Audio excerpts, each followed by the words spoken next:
اللہ ہم سب کی مغفرت فرمائے۔ میزان میں بھاری کلمات 3 مرتبہ روزانہ پڑھیں۔ سبحان اللہ و بحمدہ عدد خلقہ و رضا نفسہ و زینت عرشہ و مداد کلماتہ۔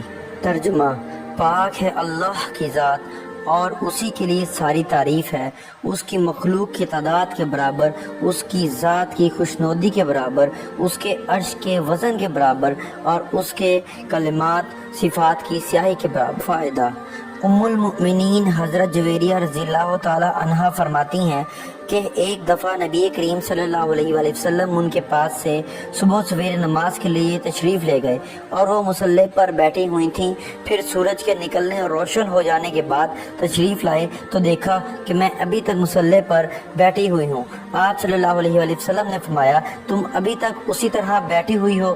میں نے کہا، جی ہاں۔ آپ صلی اللہ علیہ وآلہ وسلم نے ارشاد فرمایا، میں نے تمہارے پاس سے جانے کے بعد 4 کلمات 3 مرتبہ کہے ہیں، اگر ان کو تمہارے آج کے تمام اذکار کے مقابلے میں وزن کیا جائے تو وہ کلمات بھاری ہو جائیں گے۔ ہمارے چینل کو سبسکرائب کریں اور دبائیں نوٹیفیکیشن بیل کو تاکہ آپ کو اسلامک ویڈیوز ملتی رہیں اور اسی طریقے سے اسلام پھلتا پھولتا رہے۔